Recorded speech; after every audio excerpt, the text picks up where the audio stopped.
Ah, boa noite a todos. Que bom ver aí algumas pessoas. Oi, Bebel. Tudo bom? Tá?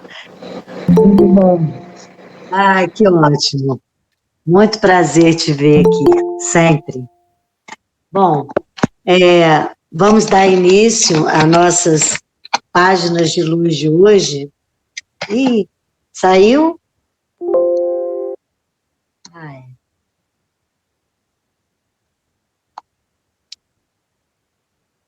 Ai. Tinha saído. O som tá bom? Tá alto? Numa altura boa? Como é que tá?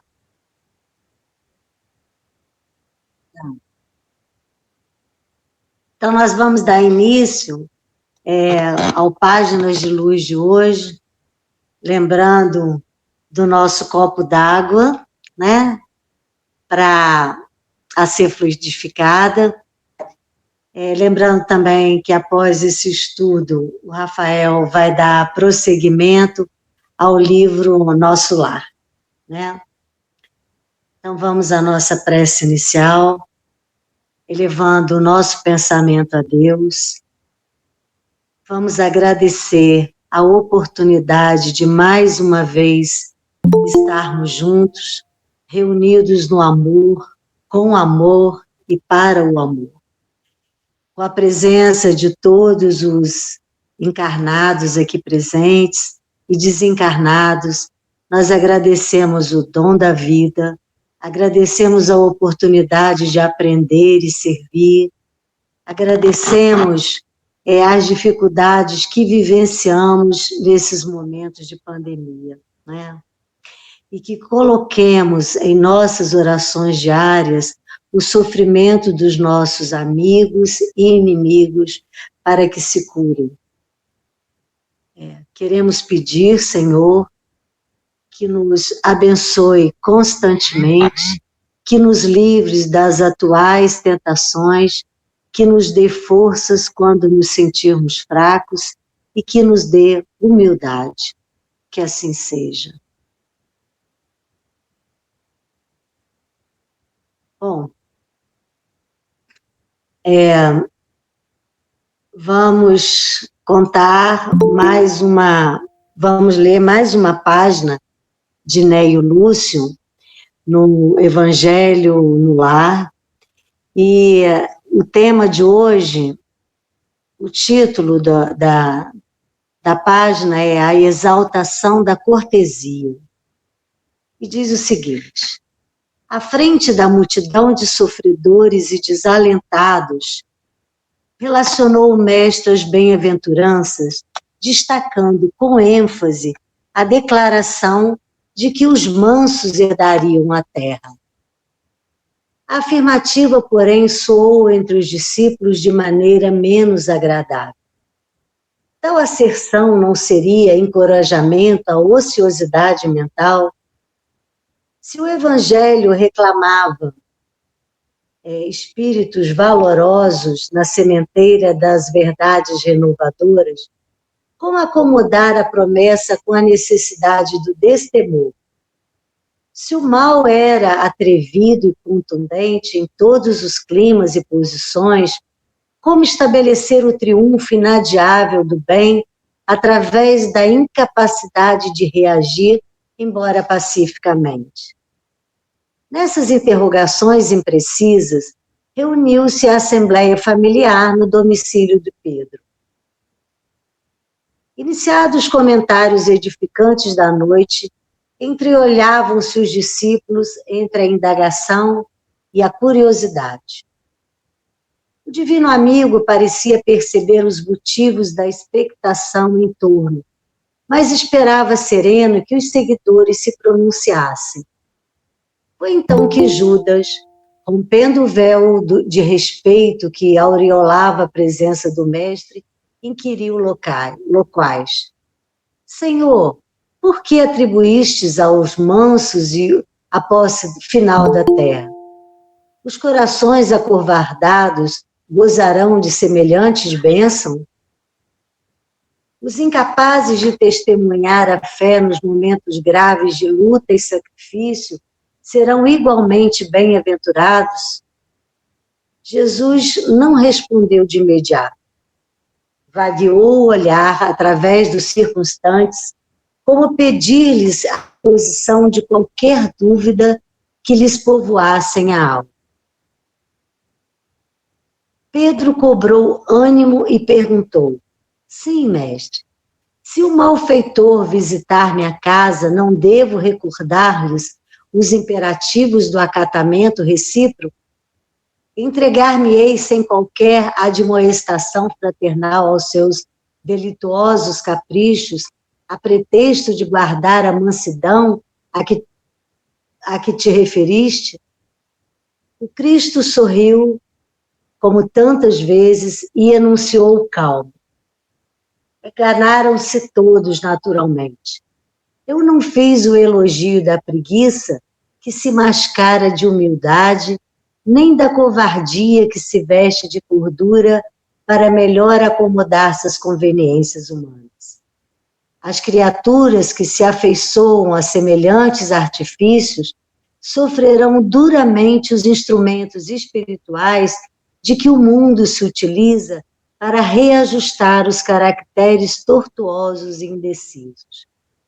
Exaltei, na realidade, a cortesia de que somos credores uns com os outros. Bem-aventurados os homens de trato ameno que sabem usar a energia construtiva entre o gesto de bondade e o verbo da compreensão. Bem-aventurados os filhos do equilíbrio e da gentileza que aprendem a negar o mal sem ferir o irmão ignorante que os solicita sem saber o que pede. Abençoados que repetem 1000 vezes a mesma lição sem alarde, para que o próximo lhes aproveite a influenciação da felicidade justa de todos. Bem-aventurados aqueles que sabem tratar do rico e o pobre, o sábio e o inculto, o bom e o mal, com espírito de serviço e entendimento, dando a cada um de conformidade com seus méritos e necessidades e deixando os sinais de melhoria, de elevação, bem-estar e contentamento por onde cruzam. Em verdade vos digo que a eles pertencerá o domínio espiritual da terra, porque todo aquele que acolhe os semelhantes dentro das normas do amor e do respeito é senhor dos corações que se aperfeiçoam no mundo. Alívio e alegria transbordaram do ânimo geral e de olhos fitos agora nas águas imensas do grande lago, o Senhor pediu a Mateus encerrasse o fraterno entendimento da noite, pronunciando uma prece. Esse texto, a princípio, tem um palavreado assim, bem rebuscado, né? Que a gente tem um pouco de dificuldade de ler. Mas, para quem tem o livro, para quem consegue ver pela internet Jesus no Lar e quiser rever, se não me engano, é a história de número 17, tá? Mais uma página de luz de Neio Lúcio para nós, né? Cada vez mais, como diz o padre Fábio de Mello, somos nós quem decide o que vai ser eterno no nosso coração. Né? Deus nos dá o dom de eternizar em nós o que vale a pena e esquecer definitivamente aquilo que não vale, não é mesmo? Essa passagem me fez lembrar um capítulo do livro Boa Nova, de Chico e de Humberto de Campos. E nessa página ele diz que depois que os companheiros de Jesus passaram a andar com ele, eles eram muito visados, e as pessoas queriam também se aproximar deles para chegar a Jesus. Um dia, um pequeno grupo de infelizes procurou por Levi. Queriam explicações sobre o reino de Deus, de modo a trabalharem com mais acerto os ensinamentos do Cristo, já que este dissera que os infortunados congregariam todos os corações sinceros e de boa vontade. Nesse grupo que procurou por Levi, estava Lisandro, que era aleijado, Áquila, que tinha várias acusações sobre ele, e Pafos, uma pessoa atormentada pelas aflições. Levi, então, perguntou a eles como é que eles edificariam alguma coisa se carregavam tantas deficiências. Os três interpelados entreolharam-se cabisbaixos, humilhados, reconhecendo as suas penosas deficiências, e daí foram embora, né? Mas Levi, depois, conversando com Jesus, relatou o sucedido, concluindo que conseguiria o evangelho do reino com esses aleijados e mendigos. Jesus, então, olhando o discípulo com profundo desvelo e bondade, falou: Levi, nós precisamos amar e aceitar a preciosa colaboração dos vencidos do mundo. Se o evangelho é a boa nova, como não há de ser a mensagem divina para eles, tristes e deserdados da família humana? Nesse belíssimo texto, Jesus recomenda a mensagem do Evangelho aos pobres e sofredores do mundo. Quando Jesus nos diz que os mansos herdarão a terra, esses serão os condutores das massas, tocados pelo amor e cônscios das altas responsabilidades que lhes dizem respeito. São as pessoas puras de coração e cheios de virtude, né? No início da fala, Jesus diz que não faz elogio à preguiça. Diz que precisamos trabalhar atentos às nossas próprias necessidades de reeducação dos nossos sentimentos e a melhoria de qualidade dos nossos relacionamentos.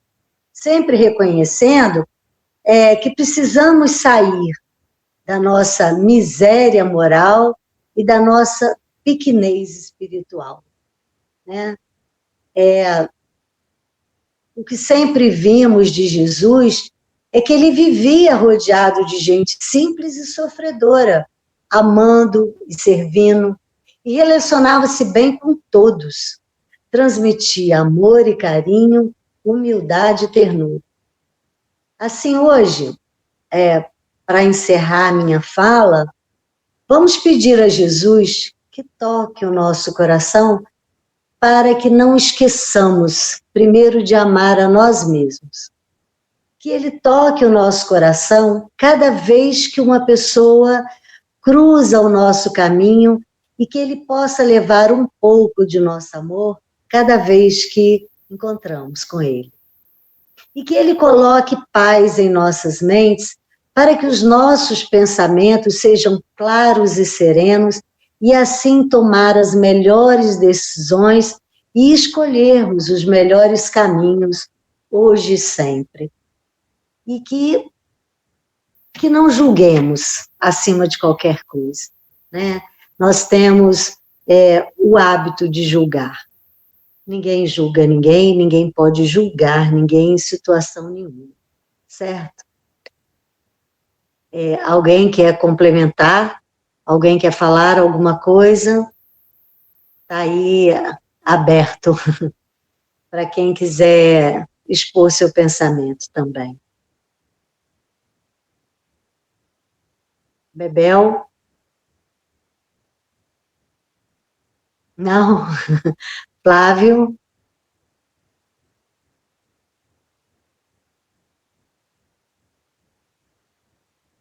Mais ninguém que está aí que queira falar alguma coisa? Não? Deixa eu ver mais quem está aqui. Oi, Beth. Você chegou aí? Nadir? Cheguei, mas cheguei atrasada, mas gostei muito quando você se referiu a não julgar o próximo. Gostei muito dessa fala tua. Mais ninguém? Bom, então fiquem com Deus. Rafael tá aí?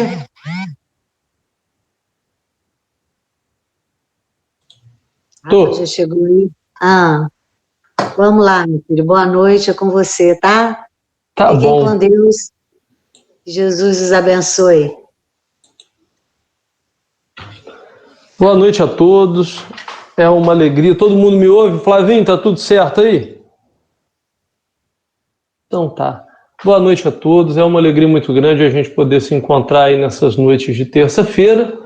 E a gente hoje dá seguimento ao estudo da obra Nosso Lar, no capítulo 16. Na semana passada era carnaval, né? O famoso carnaval fora de época, porque no meio de pandemia não tem carnaval. Então, a gente estava aí nesse carnaval fora de época, na época de pandemia, e avançamos muito pouquinho no capítulo Confidências, que fala do encontro do espírito André Luiz com a sua mãe, né? Começou esse encontro na casa e o André Luiz resolveu fazer algumas perguntas à mãe. E a gente comentava o seguinte: normalmente quando você encontra um espírito superior, pergunte muito pouco, porque muitas vezes aquilo que você vai perguntar para você e dos conselhos da sua vida vai ficar muito complicado de ouvir. Tem coisa que é difícil da gente ouvir dos espíritos superiores. E o André Luiz pergunta à mãe sobre o pai. E ela começa a contar, então, a triste história do pai. Que o pai estava no umbral e que ele vivia durante a sua encarnação com algumas mulheres que André Luiz dá aquele nome muito bonito, mas que a gente vulgarmente chama de amante. E que duas dessas amantes tinham relação com outros tipos de espíritos. Espíritos inferiores.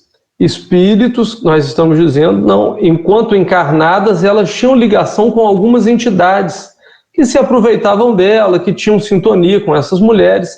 E aí, o que acontece?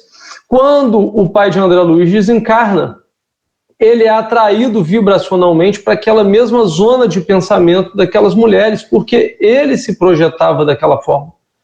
E essas pessoas sofriam interferência de outros espíritos, e ele começa a se ver preso nesse magnetismo e continuava no umbral.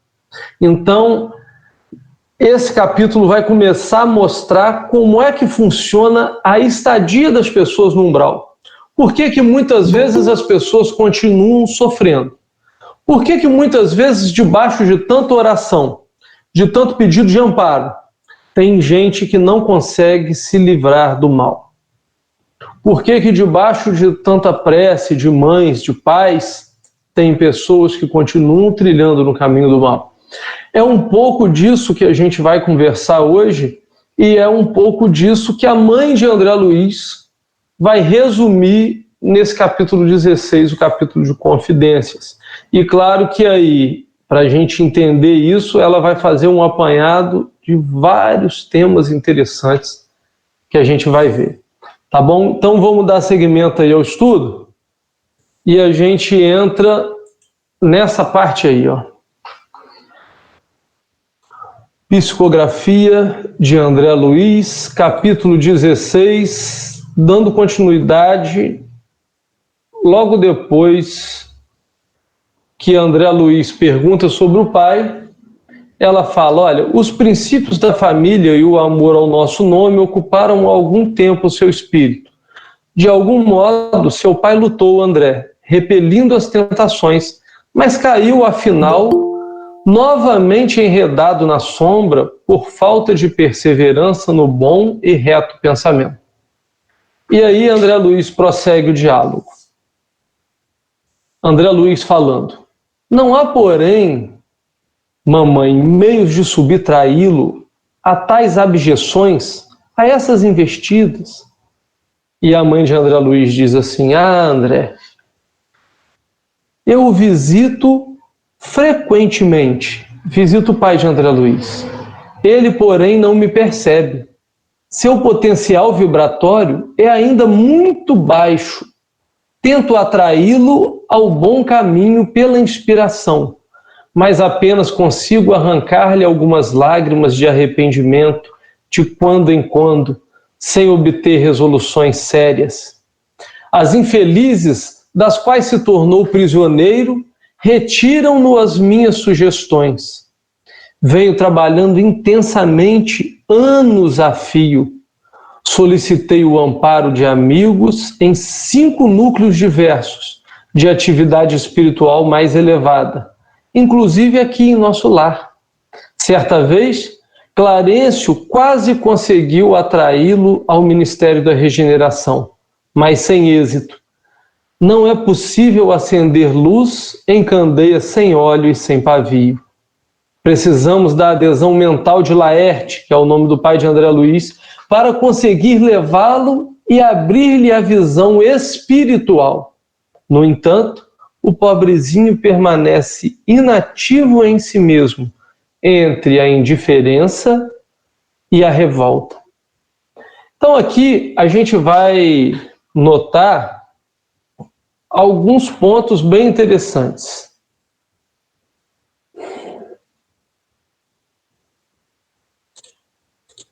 O que a gente começa a perceber ali?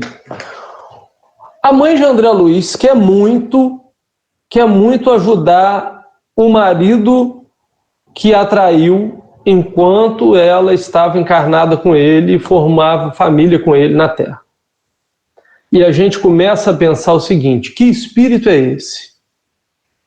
Que espírito é esse que está se dedicando anos a fio a uma pessoa que, quando ela chega no plano espiritual, e muito provavelmente ela já devia saber disso encarnada, ela descobre que ele, o tempo todo, praticou o ato de traição.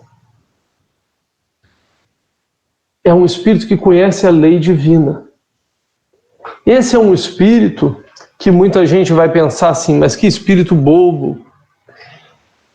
É bobo enquanto a gente abre a visão material da vida.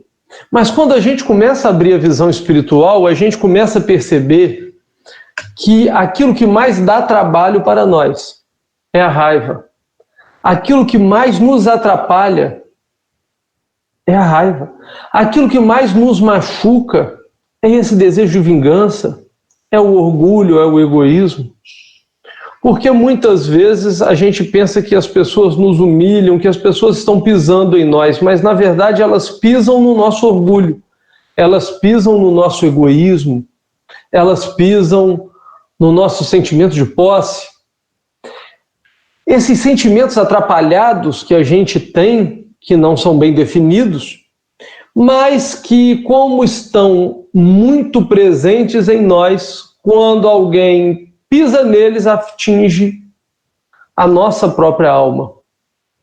Obviamente que eu não estou querendo dizer aqui que a pessoa tem que chegar, o marido está aprontando todas e a pessoa falar: tudo bem, tá tudo certo, benzinho, e aí vai servir jantar e vai fazer isso. Não, o pau quebra mesmo muitas vezes dentro de casa. O grande problema é como eu cultivo o meu sentimento em relação à pessoa. Porque esse cultivo de pensamento, o ato de separar ou de permanecer junto no relacionamento, quando há a desencarnação, quando há a separação, que a gente deixa o corpo material aí, vai deixando a sociedade do mundo aí e vai para o plano espiritual, se permaneceu junto ou se separou, não vai ser ali o mais importante em termos de relacionamento. O mais importante vai ser o seguinte: como que você administrou o sentimento em relação a tal pessoa? Isso é o mais importante. Ela chega no plano espiritual mantendo em seu sentimento o desejo de ajudar o marido que a traía. A pessoa não precisa muitas vezes manter um relacionamento. Obviamente que eu não estou aqui instigando ninguém a separar. Eu só estou querendo que ninguém precisa ficar preso ao seu algoz e falar assim que o Evangelho está ensinando isso. Se as pessoas muitas vezes não têm condições de suportar a dor, se as pessoas estão sofrendo, sendo humilhadas, o divórcio é uma medida humana. Mas aqui André Luiz está retratando uma questão de sentimento. Ele não está preocupado qual é a solução material da situação. Ele está tratando uma questão de sentimento. É um espírito que, mesmo vivenciando toda aquela situação adversa e tendo consciência de quem era o companheiro dela, que dividiu com ela a família e a jornada durante a vida terrena, ela permanecia querendo ajudá-la. E vamos perceber o seguinte: ela tenta há anos, mas não consegue. Por quê? Porque os outros espíritos vêm e retiram ele da adesão mental necessária para ele receber ajuda. Então ela vai dizer assim: olha, eu tento ajudá-lo pela inspiração. Inspiração. Muitas vezes nós estamos parados, cabisbaixos, pensando, e tem um problema. É nesse momento que nós precisamos nos ligar aos mentores espirituais. Porque quando a gente tem um problema, quando a gente vai ficando cada vez com a vibração mais baixa, fica mais difícil da gente conseguir o contato com o plano espiritual. E nesses instantes que a gente está cabisbaixo, tudo, os espíritos nos auxiliam com a inspiração. Às vezes é aquele lampejo: poxa, vou fazer isso, poxa, vou olhar de forma diferente. E se eu olhar de forma diferente para esse problema? Só que quando vem essa inspiração, a gente precisa seguir. A carta de Pedro, o apóstolo Pedro, na Bíblia diz assim: busque a paz e siga. Significa que muitas vezes a gente vai receber a inspiração, mas depois a gente tem que seguir aquela trilha da inspiração.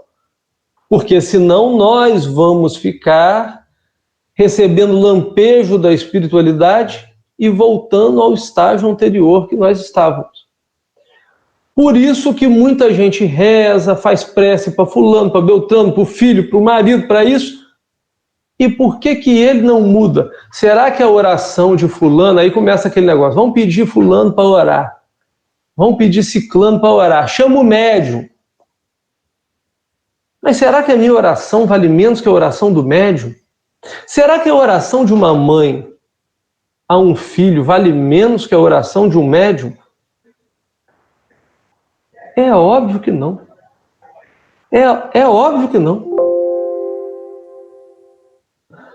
Qual que é a diferença? A diferença é que muitas vezes depende dessa adesão mental do espírito que está recebendo a prece, do espírito que está recebendo a ajuda do plano espiritual. Porque ele tem livre-arbítrio. Então, para essa ajuda continuar, o espírito tem que mudar de sintonia. O problema é que ela diz ali: olha, ele chorava, o máximo que eu consegui arrancar dele são algumas lágrimas. Daí a gente perceber que o simples gesto de chorar não comove ninguém. E a gente tem mania de falar assim: nossa, mas fulano está sofrendo tanto. Mas está sofrendo tanto. Nossa, eu vi ele chorando, coitado, piedade. Onde é que será que está Deus? Deus está ao lado dele. Os mentores espirituais estão ao lado dele. Porque quando nós passamos por alguma coisa, seja essa coisa de que nível for, em momento nenhum nos falta amparo. É o que a gente viu no capítulo anterior aí. Então, se o amparo, se a providência divina age em nós a todo momento, é a providência divina que permite o nosso sofrimento e aquele nosso momento de luta. Mas a gente vê a pessoa sofrendo e fala: meu Deus, mas ele não já sofreu tanto? Mas o plano espiritual que está olhando sabe até onde aquela lágrima é verdadeira e até onde aquela lágrima é passageira. O que eu estou querendo dizer com isso? Eu estou querendo dizer que o arrependimento de um erro é o primeiro passo para a transformação moral de alguém. Mas não é a transformação. Veja, o arrependimento é o primeiro passo. A mãe de André Luiz diz que arrancava do pai dele, Laerte, lágrimas de arrependimento. Arrependimento é o primeiro passo. Quantas vezes nós vemos as pessoas chorando que fez isso, fez aquilo, ai meu Deus, nunca mais eu vou fazer. Parece até aquelas pessoas que bebem, ficam de ressaca e depois falam, nunca mais eu bebo, até o próximo encontro da turma. Que aí a pessoa enche a cara de novo, passa mal e não sei o que, aquela coisa toda. O que acontece? A pessoa se arrepende, fica com aquele sentimento de dor, mas ainda gosta daquela vibração, daquele estado vibratório que mantém ela na crise. Por quê? Porque a pessoa está naquela sintonia. Ela tem aqueles valores, ela não consegue superar e decidir seguir no bem. Quem são as pessoas que estão no umbral? A gente falou isso lá no início do estudo de André Luiz. As pessoas que estão no umbral são aquelas pessoas que não foram ruins totalmente, mas também não conseguiram se decidir pelo bem. Ficaram no meio do caminho. É o umbral. É a situação do umbral. Então ele fica no meio do caminho, ele tem o arrependimento. O primeiro passo. Ah, Rafael, você está falando do primeiro passo, qual é o próximo passo? É aquilo que está no Livro dos Espíritos. O Livro dos Espíritos mostra que a gente se arrepende, depois a gente expia. O que é expiar? É sofrer as consequências daquilo que nós praticamos. Eu só expio de verdade quando o meu arrependimento me dá a consciência de eu mudar a minha vereda, de eu mudar o meu caminho. Esse é o arrependimento. No Antigo Testamento tem lá, quando o profeta fala, ó, endireitai as suas veredas. Significa dizer, olha, você arrepende, mas muda de caminho. Porque arrepender e continuar com o mesmo estágio vibratório não adianta nada. Então o espírito arrepende, aceita sofrer as consequências, aceita expiar o mal que ele praticou. E como que termina a história? Termina com o espírito pedindo para reencarnar, tanto para expiar, como para depois reescrever a história, que é a reparação do mal. É o próprio espírito que praticou o mal, depois que ele aceita sofrer as consequências, ele ainda pede mais, ele fala, olha, eu quero ir lá que eu quero fazer de novo, mas eu vou reescrever, eu escrevi mal, a história está feia, eu vou fazer uma edição bonita, e vou escrever um capítulo novo no meu livro da vida, um capítulo mais bonito. Então, essa é a misericórdia divina agindo em nós. Só que muitas vezes a gente não entende, porque o ideal era o quê? Poxa vida, o Laerte já chorou, está sofrendo, bora resgatar Laerte. Os espíritos superiores não trabalham assim. Veja que ninguém queria mais o retorno, ninguém queria mais o socorro a Laerte do que a mãe de André Luiz. Só que ela está há anos tentando fazer isso. E a gente, às vezes, quer que a contabilidade divina resolva as coisas para a gente de uma hora para outra. Não é assim que funciona. A justiça divina não falha nunca. Nós precisamos entender como é que funciona a lei. A lei resulta sempre a nosso favor, porque até mesmo quando a gente está sofrendo, aquele sofrimento é necessário para que eu me transforme de verdade.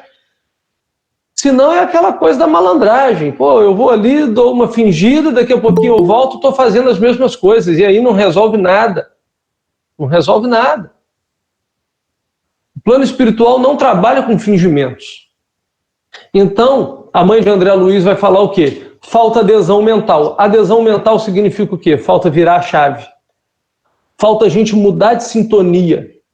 Quando eu resolvo mudar o meu comportamento, quando eu resolvo ser outra pessoa,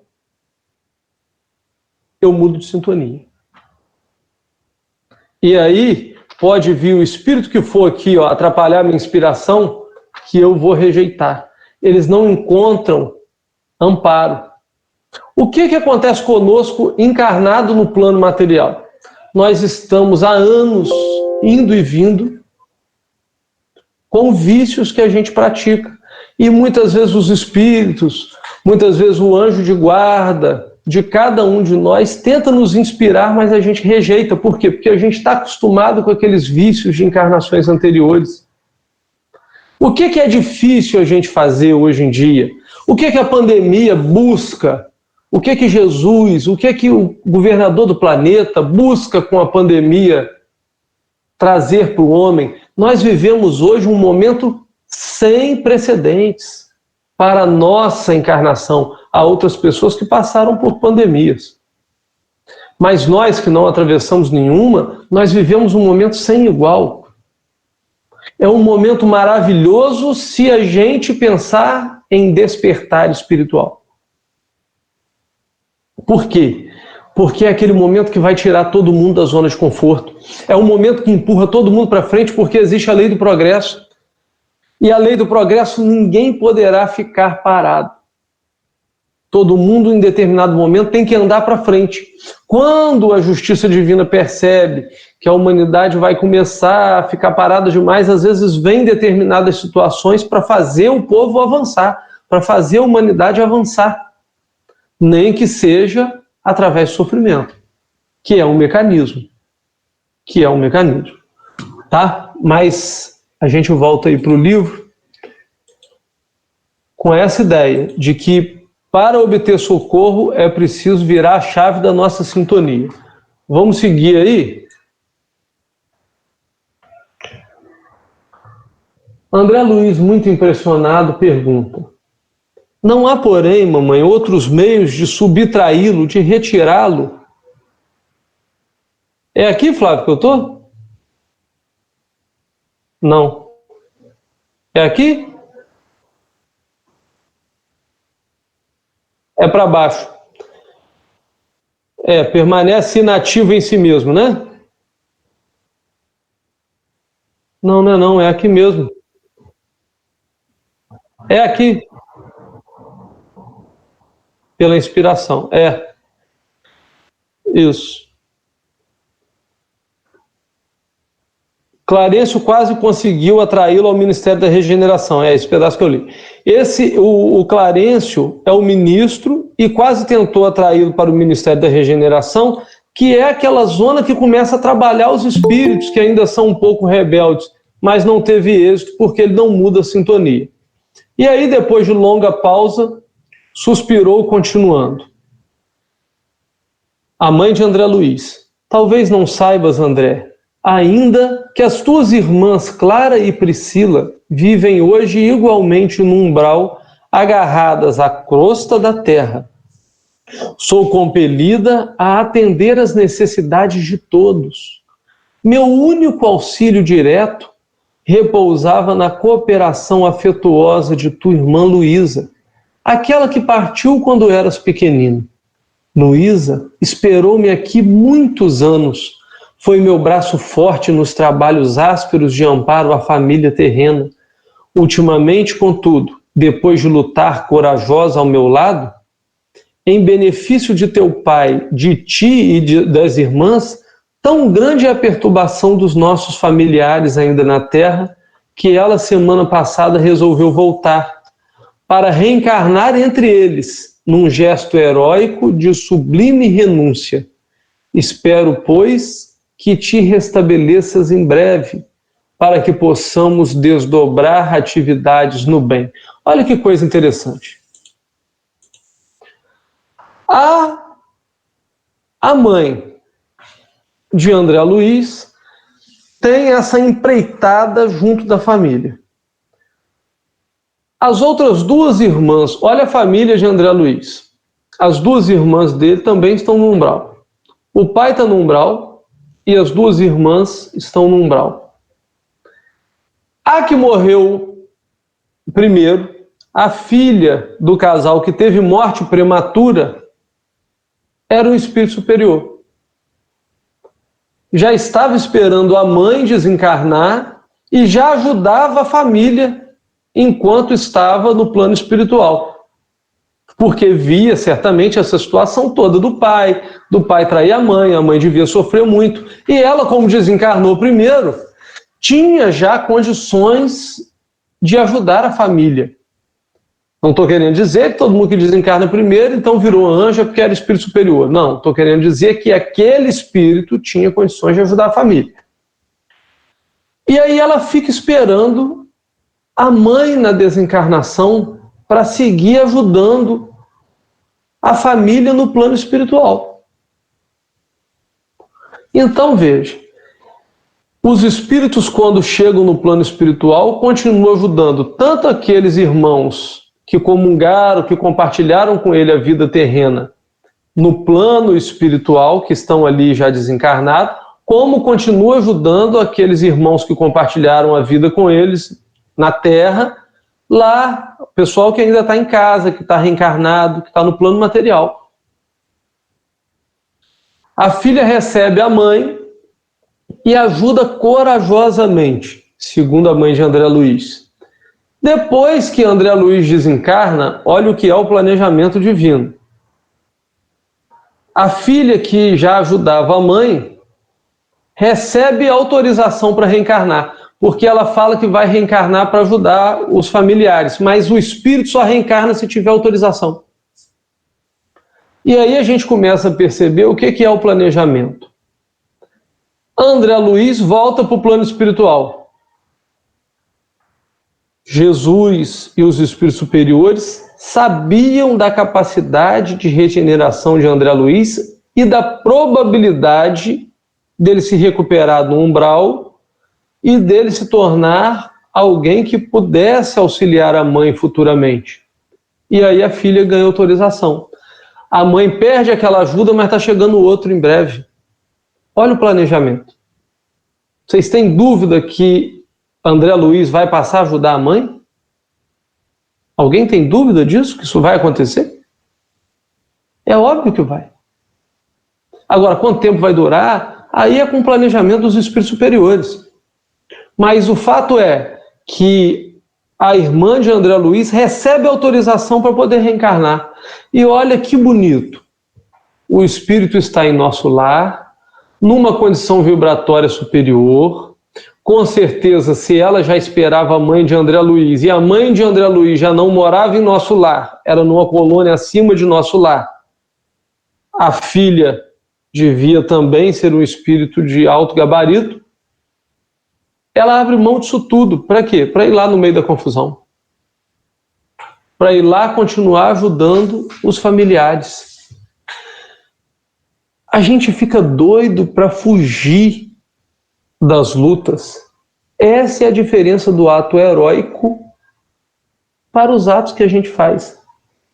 Esses atos heróicos é que na escala evolutiva do espírito, isso daí conta um grau enorme. Porque nós temos várias obrigações na vida. Várias. Com a família, com o trabalho. E nós, muitas vezes, não conseguimos cumprir as obrigações mais básicas. Agora você imagina um espírito que tem a possibilidade de ficar num plano superior, mas escolhe reencarnar em sacrifício para ajudar os necessitados. Esse ato tem mais mérito, porque quanto maior o sacrifício, maior o mérito. Então, se você estiver passando por um momento difícil da sua vida, se você estiver precisando se doar a alguém, ou se doar a si mesmo, mas algo que exija que você saia da zona de conforto, tenha certeza, meu irmão, tenha certeza, minha irmã, esse ato é nobre. Esse ato é muito nobre. Mas tem que ser uma decisão lúcida. Tem que ser uma decisão de quem entende, de quem tem conhecimento, porque a gente vê muita gente falando de sacrifício. Eu quero fazer sacrifício, mas eu preciso fazer sacrifício, e as pessoas não entendem o que é sacrifício. O Espírito Emmanuel usa demais a palavra sacrifício. O Evangelho fala demais em abnegação, demais. Só que a gente precisa entender que tipo de sacrifício é esse. Não é esse sacrifício desviado, esse sacrifício louco que muita gente faz, que no final não ajuda ninguém. A pessoa vai lá ajudar, deixa todo mundo mais preocupado com ele do que gerando alguma ajuda. Isso não é sacrifício nenhum. Isso é perturbação, ansiedade de querer resolver o problema todo na mesma hora. Os espíritos superiores, eles têm conhecimento de causa e sabem como agir. Não se desesperam, podem sofrer, mas não se desesperam, não se desequilibram, não vivem um inferno espiritual neles, vivem o céu neles, porque, como disse Jesus, o reino do céu está dentro de nós. Então eles vivem o céu neles, mesmo diante de todas as perturbações que existam em volta. Mesmo diante de vários sofrimentos que existam em volta, eles conseguem se manter com o equilíbrio necessário para cumprir a tarefa. Isso chama-se evolução espiritual. Isso chama-se sabedoria. Então, esse tipo de comportamento, esse tipo de comportamento da irmã de André Luiz, é um comportamento de espíritos superiores. A gente só vê essas coisas acontecendo muitas vezes no quadrinho aí, no Super-Homem. Quando tem um problema, o Super-Homem vai lá. Por isso que chama herói. E por isso que o ato é heróico. Porque a gente, quando tem um problema, normalmente a gente corre do problema.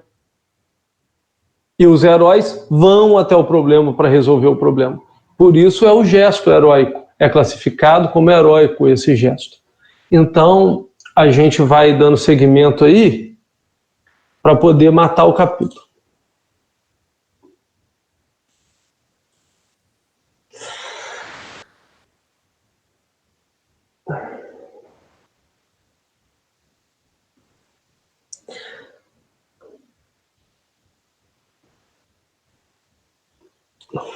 A mãe de André Luiz. Assombravam-me as informações referentes a meu pai. Que espécie de lutas seriam as dele?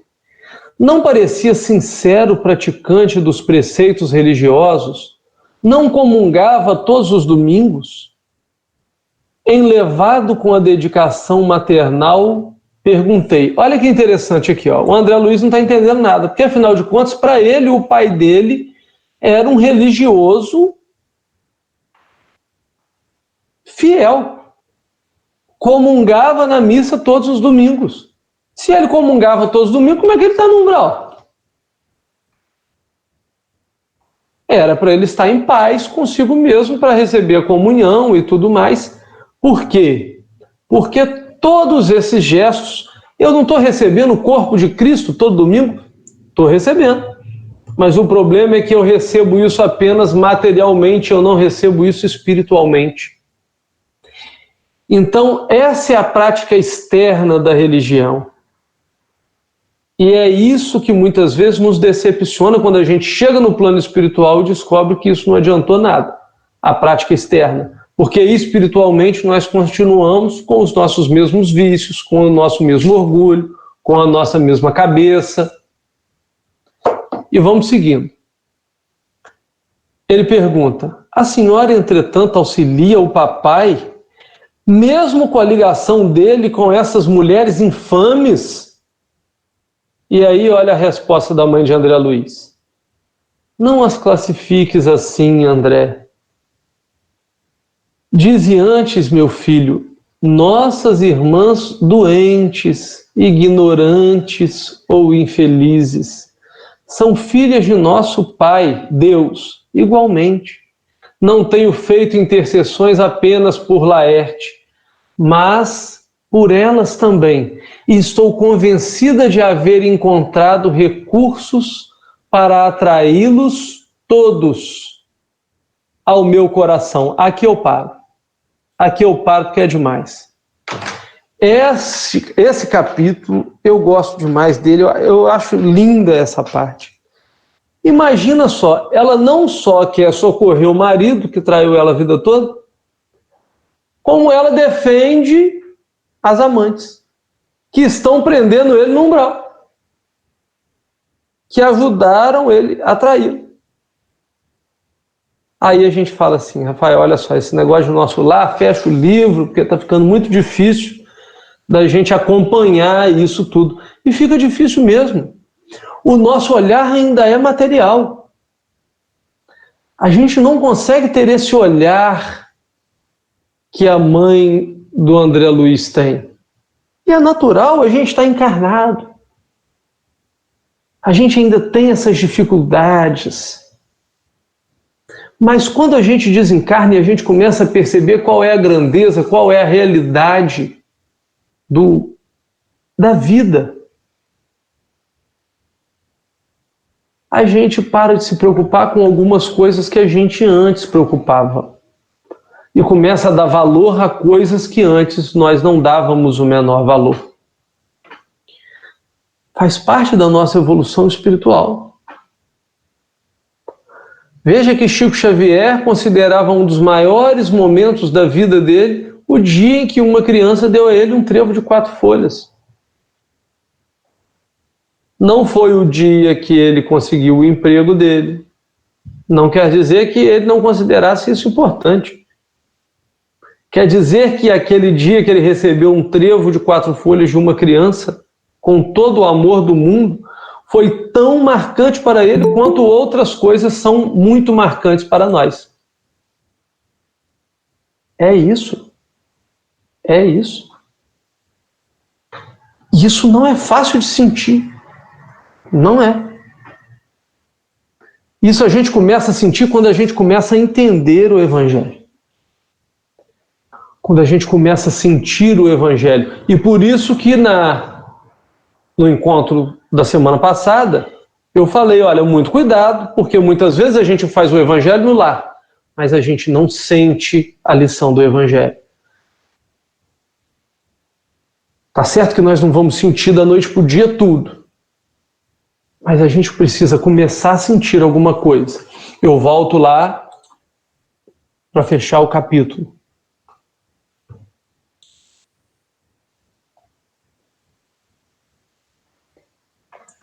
André Luiz, espantou-me a grande manifestação de renúncia de minha mãe. Pensei subitamente em minha família direta. Senti o velho apego à esposa e aos filhos queridos.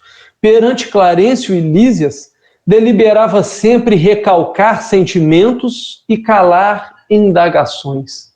Mas o olhar materno encorajava-me. Alguma coisa me fazia sentir que minha mãe não se demoraria muito ao meu lado. Aproveitando o minuto que corria célere, perguntei outra vez. A senhora que tem acompanhado o papai devotadamente, nada poderá informar relativamente a Zélia e as crianças, que é a família dele.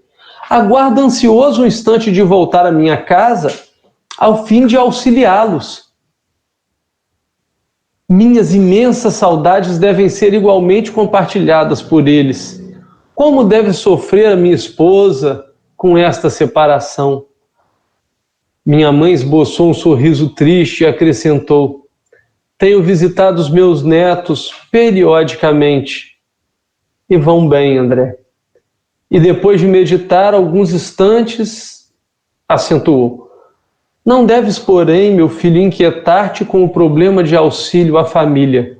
Prepara-te, em primeiro lugar, para que sejamos bem-sucedidos. Há questões que precisamos entregar ao Senhor em pensamento antes de trabalhar na solução que elas requerem. Quis insistir no assunto para colher pormenores, mas minha mãe não rescindiu nele, esquivando-se delicada.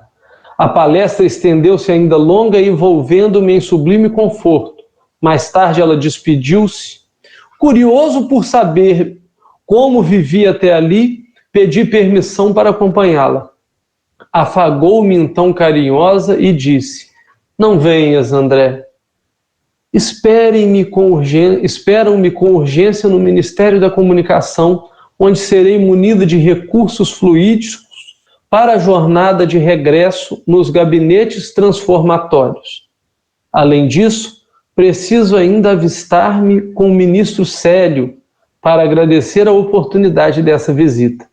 E deixando-me na alma duradoura impressão de felicidade, beijou-me e partiu. Então, veja, o André Luiz quer ver a família. E a mãe dele vai dizer a ele: olha, André, antes de você ir ver sua família, aprenda um pouco mais. Aprenda um pouco mais porque você precisa. E ela diz uma frase a ele que é marcante e serve para todos nós, tanto para quem está desencarnado quanto para quem está do lado de cá. E ela diz assim: há questões que precisamos entregar ao Senhor em pensamento antes de trabalhar na solução que elas requerem. Olha que coisa. Há questões que precisamos entregar primeiro a Deus antes de trabalhar na solução que elas requerem em nós. Entregar as questões primeiro a Deus em pensamento significa dizer o seguinte: que nós precisamos mudar a nossa vibração primeiro antes de resolver o problema.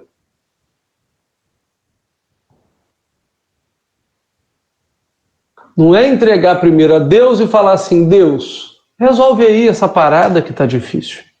Não. Entregar primeiro a Deus antes de trabalhar o problema em nós significa: primeiro eu preciso mudar a minha vibração. Eu preciso primeiro ver o que Deus tem a ver com esse problema. Como é que as coisas funcionam? Como é que a justiça divina funciona? Para depois trabalhar o problema em mim. Para depois trabalhar a solução do problema.